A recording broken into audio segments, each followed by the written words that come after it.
Hi friends, welcome back to the new video. ಭಾರತೀಯ ಚಿತ್ರರಂಗದಲ್ಲಿ 1350 ಕೋಟಿಗೂ ಅಧಿಕ ಕಲೆಕ್ಷನ್ ಮಾಡಿ ದಾಖಲೆ ಬರೆದಿದ್ದ ದುರಂಧರ್ ಚಿತ್ರದ ಮುಂದುವರಿದ ಭಾಗ ದುರಂಧರ್ 2 ನೋಡಿದೆ. ಸುಮಾರು 4 ಗಂಟೆಗಳ ಸುದೀರ್ಘ ಅವಧಿಯ ಈ ಸಿನಿಮಾ ಹೇಗಿದೆ, ನನಗೆ ಏನೇನು ಇಷ್ಟ ಆಯಿತು ಎನ್ನುವುದನ್ನು ಈ ವಿಡಿಯೋದಲ್ಲಿ ತಿಳಿಸ್ಕೊಡ್ತೇನೆ. ವಿಡಿಯೋ ಕೊನೆವರೆಗೂ ನೋಡಿ. ಹಾಗೆ ನನ್ನ ಚಾನಲ್ ಸಬ್ಸ್ಕ್ರೈಬ್ ಮಾಡದಿದ್ದರೆ ದಯವಿಟ್ಟು ಸಬ್ಸ್ಕ್ರೈಬ್ ಮಾಡಿ. ದುರಂಧರ್ 2 ಸಿನಿಮಾ ಸುಮಾರು 4 ಗಂಟೆಗಳಷ್ಟು ಲಾಂಗ್ ಇದೆ. ಆ್ಯಡ್ ಮತ್ತು ಇಂಟರ್ವಲ್ ಸೇರಿ ನೀವು ಥಿಯೇಟರ್ನಲ್ಲಿ ಕನಿಷ್ಠ 4.5 ಗಂಟೆ ಕಳೆಯಬೇಕಾಗುತ್ತೆ.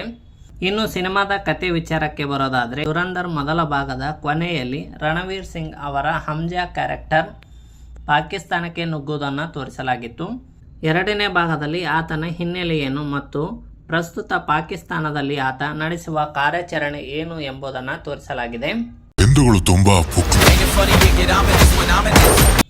ಕೇವಲ ಸಿನಿಮಾವಾಗಿ ದುರಂಧರ್ ಒಂದೊಳ್ಳೆ ಅನುಭವ ಕೊಡುತ್ತೆ. ಅದರಲ್ಲಿನೇ ಆಕ್ಷನ್ ಸೀಕ್ವೆನ್ಸ್ ಮತ್ತು ಫೈಟ್ ಸೇರಿ ಎಲ್ಲವೂ ಇಷ್ಟ ಆಗುತ್ತೆ.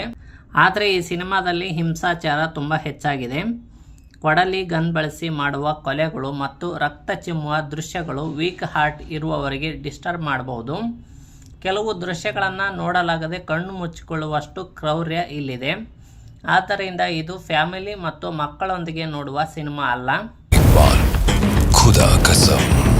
ದುರಂಧರ್ 2 ಕೇವಲ ಸಿನಿಮಾವಲ್ಲ, ಇದರಲ್ಲಿ ನೈಜ ಘಟನೆಗಳನ್ನು ಕಾಲ್ಪನಿಕ ಕಥೆಯೊಂದಿಗೆ ಬೆರೆಸಲಾಗಿದೆ.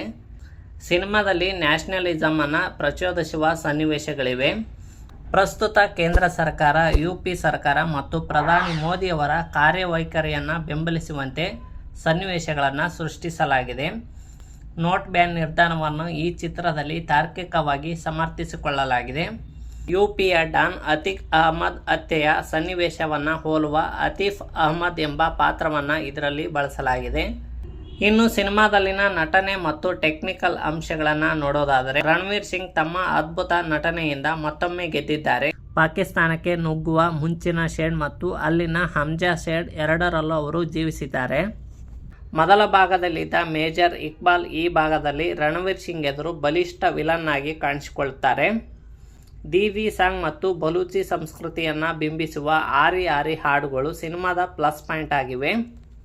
ಮೇಕಿಂಗ್, ಸಿನಿಮಾಟೋಗ್ರಫಿ ಮತ್ತು ಆ್ಯಕ್ಷನ್ ಕ್ವಾಲಿಟಿ ಟಾಪ್ ನಾಚ್ ಆಗಿದೆ.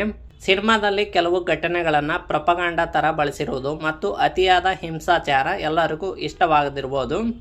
ಸಿನಿಮಾದಲ್ಲಿ ತುಂಬ ಕ್ರೌರ್ಯ ಇರುವುದರಿಂದ ಮಕ್ಕಳಿಗೆ ಮತ್ತು ವಯಸ್ಸಾದವರಿಗೆ ಈ ಸಿನಿಮಾ ತೋರಿಸಲೇಬೇಡಿ.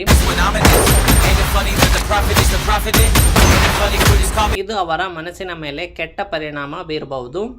ನೀವು ಈಗಾಗಲೇ ದುರಂಧರ್ 2 ಸಿನಿಮಾ ನೋಡಿದರೆ ಹೇಗಿದೆ ಅಂತ ಕಮೆಂಟ್ ಮಾಡಿ.